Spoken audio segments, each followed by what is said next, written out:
बाळासाहेबांच्या तमाम शिवसैनिकांना तुमच्या ह्या अनिश गाढवेचा, बाळासाहेबांच्या लहानशा शिवसैनिकाचा आणि शिवसेनेच्या प्रवक्त्याचा मानाचा जय महाराष्ट्र. शिवसैनिकांनो, आज पुण्यामध्ये ज्या वेळेस भारतीय जनता पक्षाचे अमित शहा केंद्रीय गृहमंत्री यांनी येऊन एक भाषण ठोकलं, निब्बार भाषण ठोकलं.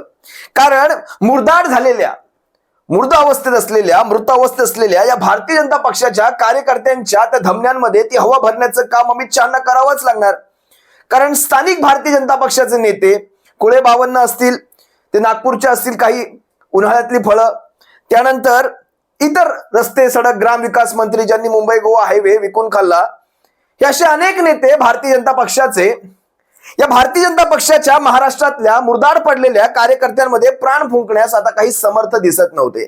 त्यामुळे यांना यावंच लागलं महाराष्ट्रामध्ये आल्यानंतर यांनी उद्धव साहेबांवर टीका नाही करणार, तर असं होऊ शकत नाही.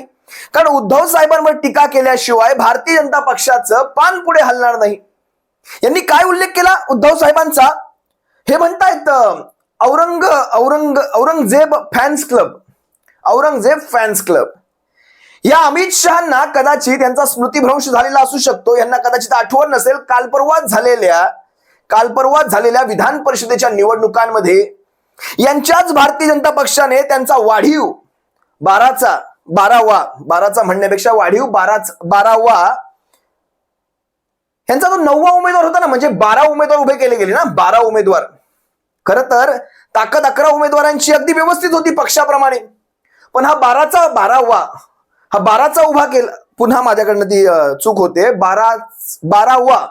12वा जो उभा केला हा भारतीय जनता पक्षाकडनं उभा केला गेला. हा 12वा जो उभा केला गेला याच्यासाठी कुणाची मतं घेतली माहितीये तुम्हाला? हसन मुश्रीफ, औरंगजेबाची सेना म्हणणाऱ्यांना हसन मुश्रीफांचं मत चाललं. भ्रष्टाचाराने बरबटले होते हसन मुश्रीफ.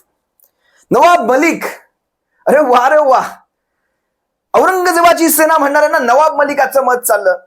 तो अब्दुल सत्तार, ज्याने तो टीटी घोटाळा, ज्याच्या नावाखाली एवढा मोठा घोटाळा चर्चेत आला, तो अब्दुल सत्तार, त्याचं मत चाललं. जिशान सिद्दीकीचं मत चाललं, त्यानंतर असे अनेक MIMची देखील मतं ह्यांनाच पडली. कारण ज्या प्रकारे आकडेवारी ह्यांनी 26 कोटा ठेवला, त्या हिशोबाने ही मतं काय अशी आसमानातून टपकणार नव्हती. ही सगळी मतं, म्हणजे MIMची मतं असतील, सर्वांची मतं ह्यांना जर गोड लागत असतील, अरे सगळं सोडा, काँग्रेस ते संबंध ठोकलेल्या भाषणामध्ये मी काँग्रेस ऐकलं. अशोक चव्हाण राज्यसभेवर कुणी पाठवले बरं? राज्यसभेवर पाठवले ह्यांनी, कमळीने. मिलिंद देवराला राज्यसभेवर कोणी पाठवलं? काँग्रेसच्या 40-50 वर्ष पिढ्या काँग्रेसमध्ये घालवलेले हे नेते तुमच्या मार्फत राज्यसभांवर जाऊन बसतात थेट.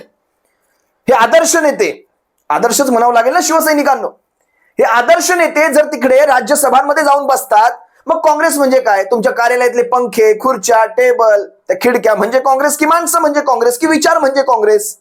या गोष्टी आधी अमित शहानी तपासून घ्याव्यात, पडताळून घ्याव्यात आणि मग पुढे बोलावं. विधान परिषदेमध्ये या सगळ्यांची मतं गोड लागलेले अमित शहा शिवसेनेला औरंगजेब फॅन्स क्लब वगैरे म्हणतायत. तुम्ही औरंगजेब म्हणता, आम्ही औरंग्या म्हणतो. हा तुमच्या आमच्यातला फरक. आम्ही औरंग्या म्हणतो. असो, त्या तुमच्या सर्टिफिकेटची गरज नाही शिवसेनेला, हे लक्षात घ्या. तुमच्या सर्टिफिकेटची शिवसेनेला गरज नाही. शिवसेनेचं हिंदुत्व हे सर्वसमावेशी हिंदुत्व आहे. मुस्लिम असतील, हिंदू असतील, ख्रिश्चन असतील, बौद्ध असतील, सर्व समाजाचे, जैन असतील, सारेच्या सारे समूह शिवसेनेसोबत येत आहेत. कारण सर्वसमावेशक भूमिका घेऊन शिवसेना पुढे चाललेली आहे. या गोष्टी तुम्ही विसरता कामा नये. आता येऊयात ह्यांच्या भाषणावर. कुणाच्या? ह्या अमित शहांच्या भाषणावर येऊया, ठोकलेल्या भाषणावर. या भाषणामधला एक मुद्दा मला तुम्हाला प्रकर्षाने सांगायचा आहे. तो मुद्दा म्हणजे यांनी भाषणाच्या शेवटी काहीतरी भगवद्गीतेचा एक उल्लेख केलेला आहे. एक स्टोरी रचली गेली, आपल्या आईचं नाव घेऊन एक स्टोरी. त्या माऊलीला मला खरंच काही सांगायचं नाही, कारण मला माहिती ही स्टोरी मनगढंत स्टोरी आहे, स्वतःच्या मनाने बनवलेली स्टोरी आहे. त्यामुळे त्या माऊलीला मला काहीच म्हणायचं नाही. त्यांच्या मार्फत ही स्टोरी नक्कीच आलेली नसणार, कारण त्या माऊलीने जर खरंच ही स्टोरी सांगितली असती ना, तर ह्या स्टोरीतला खोटेपणा तिथे जाणवला नसता. तो खोटेपणा काय आहे ते लक्षात घ्या. शेवटी भाषणाच्या काय म्हणतात, मला वाटतं 1 तास 6, मला वाटतं 35-36 मिनिटाचं हे भाषण असेल. 36व्या मिनिटावर हे म्हणतात, भगवान श्रीकृष्णाला ज्यावेळेस अर्जुन प्रश्न विचारतात की कसं मी हे लढू युद्ध, महाभारताच्या विषयी सांगतायत, त्यावेळेस हे म्हणतात की मी माझ्या आईला विचारला असा प्रश्न, की आई जेव्हा मला अशी गोष्ट सांगत होती, माझ्या बालबुद्धीने मला असा प्रश्न विचारावा लागला की हे सगळं कसं झालं असेल, त्या परिस्थितीमध्ये कशा प्रकारे भगवान श्रीकृष्णाने असा उद्देश केला असेल, त्या म्हणजे दोन्ही साईडनं सेना उभ्या आहेत. मी तुम्हाला तो व्हिडिओ दाखवतो, एकदा तुम्ही हा व्हिडिओ पहा, त्यात ते काय म्हणतात त्याच्या पुढे मी माझं विश्लेषण करतो. तुम्हें अपील करने के लिए, मैं छोटा था तब मेरी माताजी मुझे गीता समझाती थी.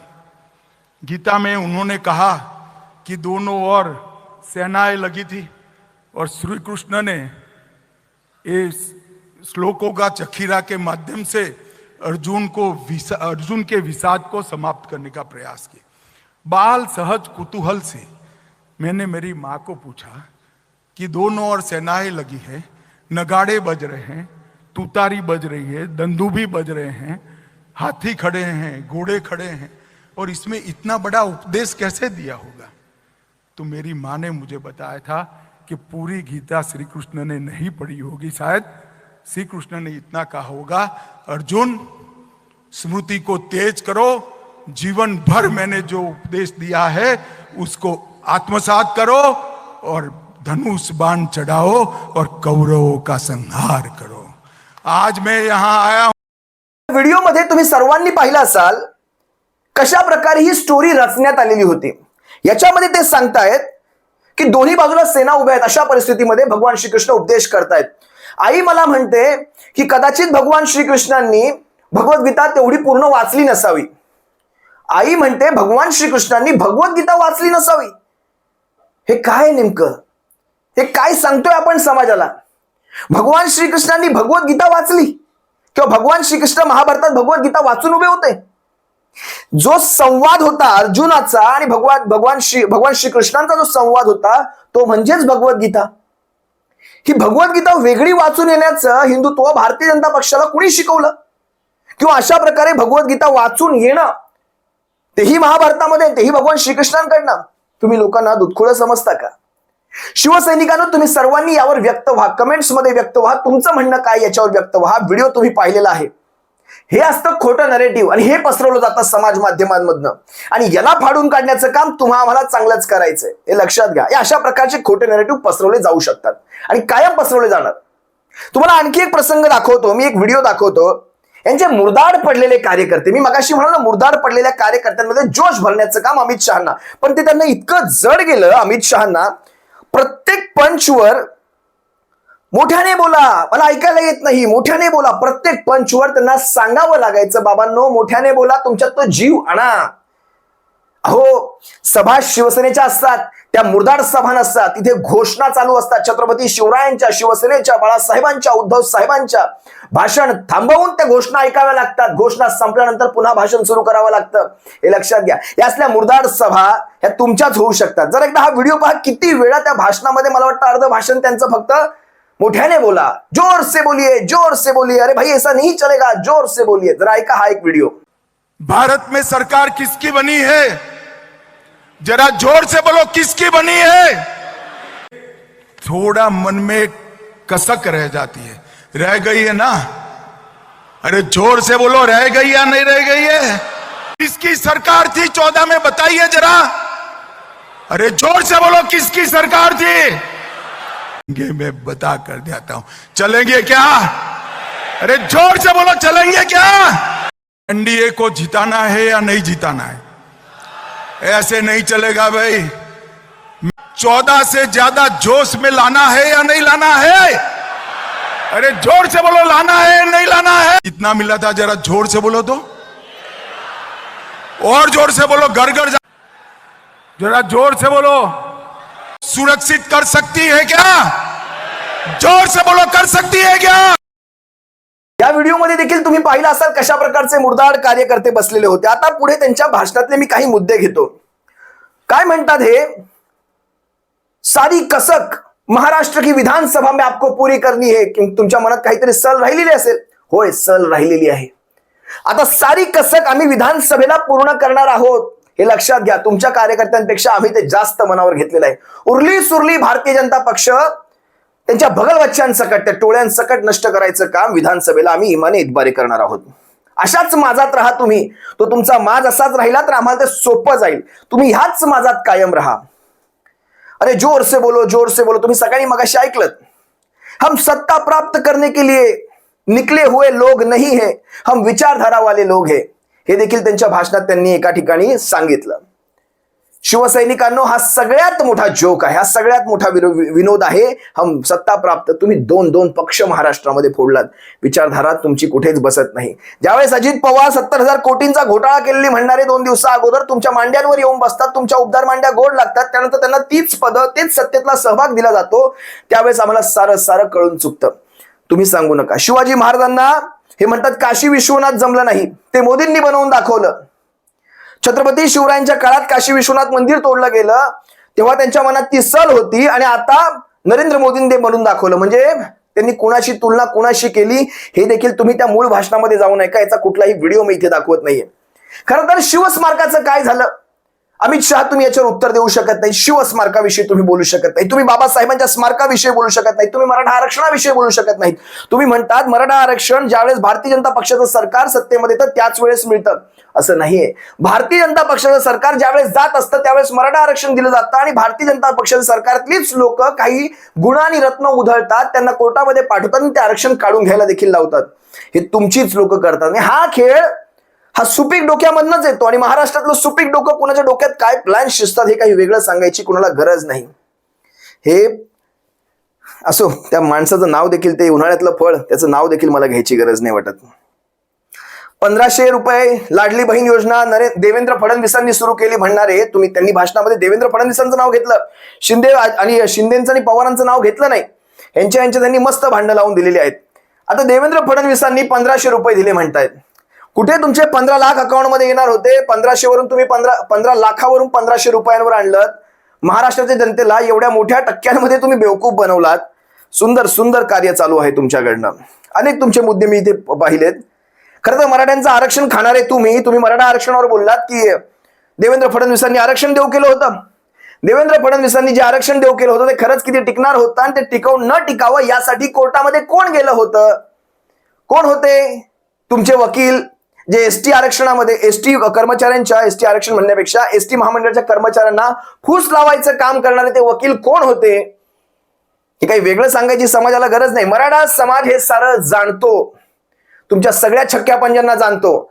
अगदी सदाभाऊ खोत असतील, अगदी तो मंगेश चिवटे असेल, अगदी तुमचा बच्चू कडू असेल, अगदी तुमचा तो जानकर असेल, अनेक अनेक अनेक नेते जातात, अनेक नेते जातात आणि तिथे काही ना काहीतरी कानात बोलायचा प्रयत्न करतात. तुमचा भुमरे असेल, संदीपान, अर्जुन खोतकर असेल, तो नितेश राणे असेल, अनेक अनेक नेत्यांनी तिथे जाऊन घाण केलेली आहे. सगळ्यांना फाट्यावर बरोबर मारलं गेलं, कारण आता मराठा समाज समजून गेलेला आहे की आम्हाला खऱ्या अर्थाने फसवतोय कोण. असो, मराठा रिझर्वेशन चाहिए तो किसकी सरकार लानी पडेगी, म्हणजे तुम्हाला रिझर्वेशन पाहिजे आमची सरकार घेऊन या. म्हणजे राजकीय पोळ्या बघा यांच्या कशा. समाज बांधवांना फसवून तुम्हाला हे देखील भविष्यात विधानसभेला उरली सुरली कसं का, मी तुम्हाला जे म्हटलं ना, ती उरली सुरली कसं का मी काढायचं काम बरोबर करणार. आणि ह्याने एक डायलॉग मारला, भ्रष्टाचार का सरगना शरद पवार है और ये मैं डंके की चोट पे कहता हूं. म्हणजे आतापर्यंत अजित पवार होते, आता शरद पवार साहेब झाले. डंके की चोट, यांची चोट कायम डंक्यावरच असते. काय ते डंके की चोट पे कहता हूं, डंके की चोट पे कहता हूं, हे काय? तो अजित पवार सारखे माणसं तुमच्या सरकारांमध्ये मंत्री होऊन म्हणतात ते 70,000 कोटींचा घोटाळा झिरो, सगळ्या बाबतीत क्लीन चिट. ती कुठली शिखर बँक घोटाळा, सगळं clean chit clean chit clean chit. Clean चिटचं सरकार आहे देवेंद्र फडणवीसांचं. कमळीला जिंकवण्याचा प्रयत्न करा. आणि काय म्हणतात, महाराष्ट्रात 10 वर्षात 10 लाख कोटी रुपये आम्ही दिलेले आहेत. काँग्रेस सरकारच्या काळात 2 लाख कोटी फक्त मिळाले. आम्ही 10 वर्षात 10 लाख कोटी रुपये दिले, आणि त्यांनी हिशोब आणला होता, एक कागद झळकवत होते. हा इथे महत्वाचा मुद्दा आहे शिवसैनिकांनो. मी हिशोब घेऊन आलोय. मी खरं तर माझी विनंती आहे ह्या सरकारला, तो जो कागद तुम्ही दाखवलात ना हवेमध्ये, तो कागद खरं तर समाज माध्यमांवर टाका. आम्हाला त्या 10 लाख कोटींचा काय काय तुम्ही त्या कागदात घेऊन आला होता ते पाहायचंय. म्हणतायत 6 लेनचा अटल सेतू उद्घाटन वगैरे आम्ही केलं. यातच आम्हाला कळालं तो अटल सेतू हा कुणाच्या खर्चातून झाला होता. शिवसैनिकांना तुम्ही एकदा गुगल करून पहा. अटल सेतूला खर्च कुणी दिला होता, ह्यांनी तो केंद्राच्या खर्चात जोडलेला आहे. म्हणजे समजू शकता ह्यांनी तो 10 लाख कोटी काय काय काय काय छाप माऱ्या करून तो तिथे दाखवायचा प्रयत्न केलाय. महाराष्ट्राला कायम तोंडावर पानं पुसायचं काम ह्यांनी केलेलं आहे. त्यामुळेच उद्या होणाऱ्या अर्थसंकल्पीय हिवाळी अधिवेशन पावसाळी अधिवेशनामध्ये शिवसेनेचे प्रतिनिधी आज तिथे गेलेले नाहीयेत. या गोष्टी तुम्ही लक्षात घ्या. महाराष्ट्राच्या तोंडाला कायम पानं पुसायची. आता पावसाळी अधिवेशन संसदेचं सुरू होतंय. मत्स्य केंद्रासाठी 2600 कोटी रुपये म्हणाला. 2600 कोटी मत्स्य केंद्रासाठी. आणि म्हणतात अनेक ठिकाणी मत्स्य केंद्रांची बांधकामं चालू आहेत. एका केंद्राचं नाव सांगून दाखवा आम्हाला. एका केंद्राचं 2600 कोटी रुपयात बनणाऱ्या एका केंद्राचं नाव सांगा. महाराष्ट्राच्या किनारपट्टीवर कुठल्या ठिकाणी बनतंय, आम्ही जाऊन पाहून येतो. किती सुंदर बांधकाम चालू असेल ते आम्हाला पण पाहायची जरा इच्छा झालेली आहे. सगळं बनवण्याची कामं आहेत. बाबासाहेबांचा सन्मान म्हणतात भारतीय जनता पक्षाने केला. त्यांचं संविधान, बाबासाहेबांचं संविधान संपवण्याचं काम खऱ्या अर्थाने भारतीय जनता पक्षाने केलं. हे काही वेगळं सांगायची गरज नाहीये. असो, त्यांचे अनेक सारे मुद्दे आहेत, पण हा व्हिडिओ फार मोठा होईल. शिवसैनिकांनो, ह्या सगळ्या नेत्यांची ही स्टेटमेंट ही फार घिसीपिटी पुराणी स्टेटमेंट आहे. यात काही मला नवीन सापडलं नाही. शिवसेनेला औरंगजेब फॅन क्लब म्हणणाऱ्यांनो, तुम्हाला ह्या सगळ्यांची मतं घेऊन विधान परिषदेवर तुमचा 12वा पाठवायला तुम्हाला ते पाहिजे होतं. त्याला राजकारण म्हणायचं नाही, ते तुमचं समाजकारण झालं. आणि शिवसेनेला औरंगजेब फॅन क्लब म्हणायचं. या सगळ्या तुमच्या दुहेरी भूमिका समजण्या इतपत हा समाज, ही महाराष्ट्राची जनता काही दुधखोळी नाही. असो, तुर्तास तुम्हा सर्वांची रजा घेतो. सप्रेम जय महाराष्ट्र बाळासाहेबांच्या शिवसैनिकांनो. काळजी घ्या. जय महाराष्ट्र.